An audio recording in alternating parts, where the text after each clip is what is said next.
All right, guys, we are in Unit 2, and this is probably one of my favorite topics to teach about, to learn about, because um, we're specifically looking at the author's purpose, which is to persuade. So we're going to look at different persuasive techniques, and we're going to analyze commercials, ads, we're going to analyze some speeches, some other text that we have, and it's really nice because right now with the presidential debate going on and um, there is a lot of propaganda that is being used.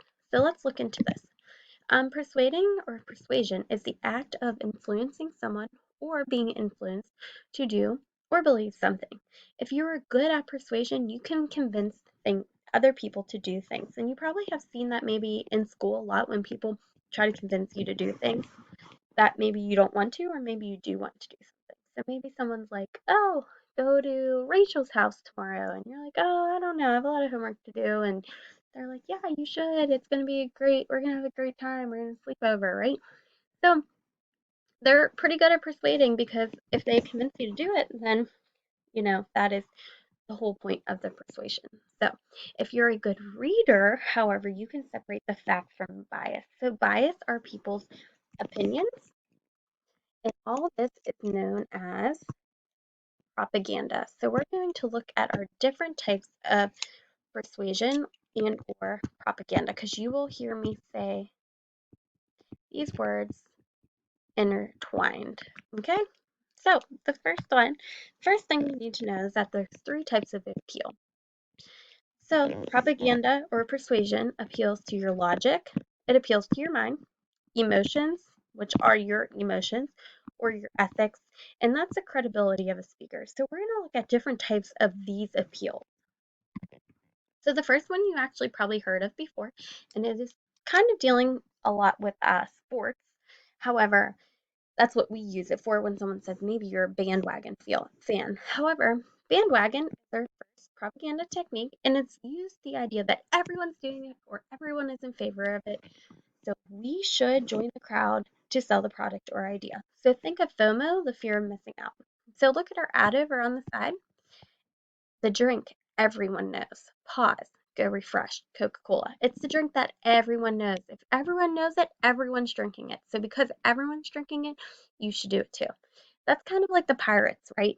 Our Pittsburgh Pirates are awful, an awful team. However, once they start winning, everyone's like, oh, I like the Pirates. I like the Pirates. Yeah, you should go to the games. The games are fun, right? But no one really likes them when they're losing. That is called bandwagon.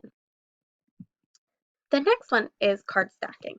And this is when you're distorting or omitting facts or telling half truths to see a product or an idea. So these are your hyperboles. So the magic Mr. Clean eraser, it has extra power. It's 50% stronger to last.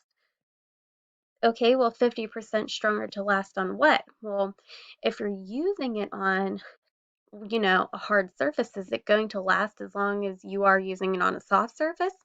Are there more details for how long it's going to last? How long did it last before? We're actually not sure. So they're kind of omitting facts and they're telling us half truths. So that will be something like greasy French fries, right? We know they're unhealthy for us. However, they're saying, oh, they're 30% less fat. 30% less fat of what? Okay, so that's where this is coming into play. The next one is plain folks, and this is just using simple people like us to sell a product or an idea. So think of ordinary people we can relate to. So these are people that we don't necessarily know. They're just random people. They look like us. So this guy right here, we don't know who he is. However, clearly he's holding large pants and he's wearing smaller pants. So he is trying to tell us that he lost weight eating Subway. He being an ordinary person that we don't know. The next one is name calling. Name calling is stereotyping the competition or the opposite with a bad label. So these are negative things. So let's look at our ad over here. It says, don't get a rotten apple, trust what's inside. Android.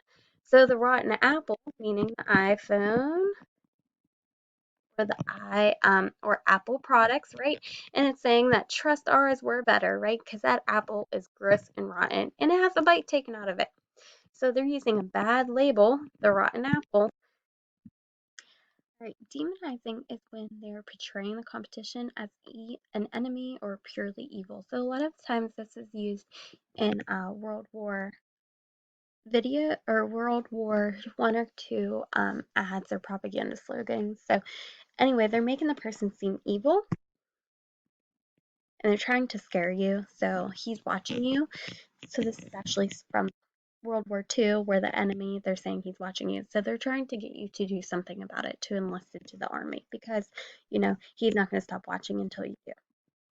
The next one is patriotic appeal. And this is appealing to the idea of patriotism or the love of the country to sell a product. So this is when you see red, white, and blue. This is when you see the word America or American. So for Chevy and American Revolution, they're saying buy this car because it's made by Americans. And because it's made by Americans, that's appealing to our country. So you should buy it. So notice colors red, white, and blue. The little three little lines is the flag to symbolize it, and it says American. The next one is glittering generalities, and this is when you're using good labels to such as like democratic or patriotic or amazing or beautiful, exciting, anything like that to support something that's not telling facts. So all we see in here is this uh, McCafe, a frozen mocha, and they're saying it's creamy, it's dreamy, it's icy, it's chocolatey. Is that actually 100% true? I don't know, because these are large labels that don't have any evidence or facts to support that, it is creamy and dreamy, and people actually dream about it. So this is where you see those big labels. The next one you probably know very well, and these are catchy slogans.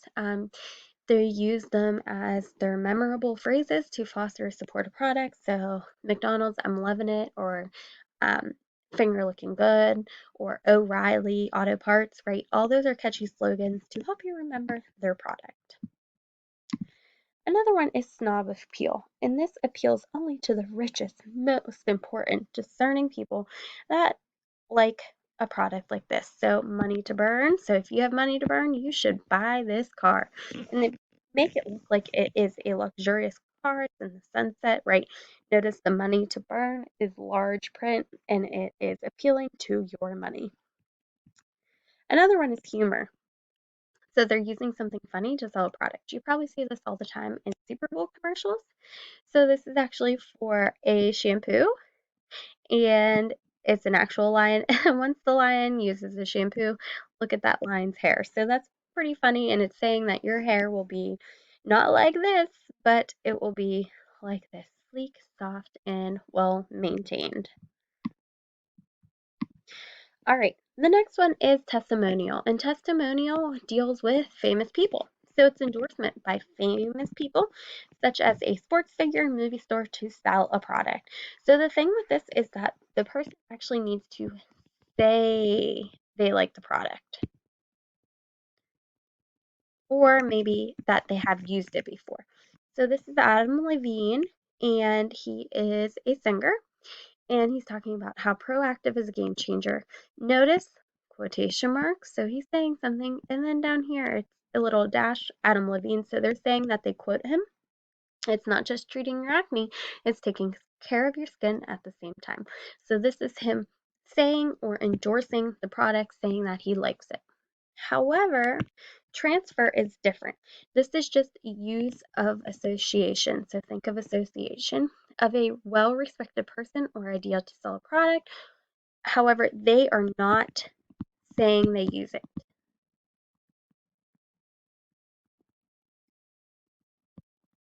All they're doing is putting their pretty little face on a commercial and holding a product, okay? So this is Taylor Swift, T Swift,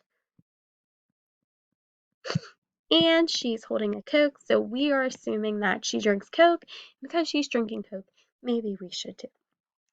So those are all of our persuasive techniques. So our job now is to practice seeing and using these throughout our unit. So while you're watching TV, maybe after this, think of when you watch a commercial, what is it trying to persuade you to do? All right. And we will keep practicing as our unit continues.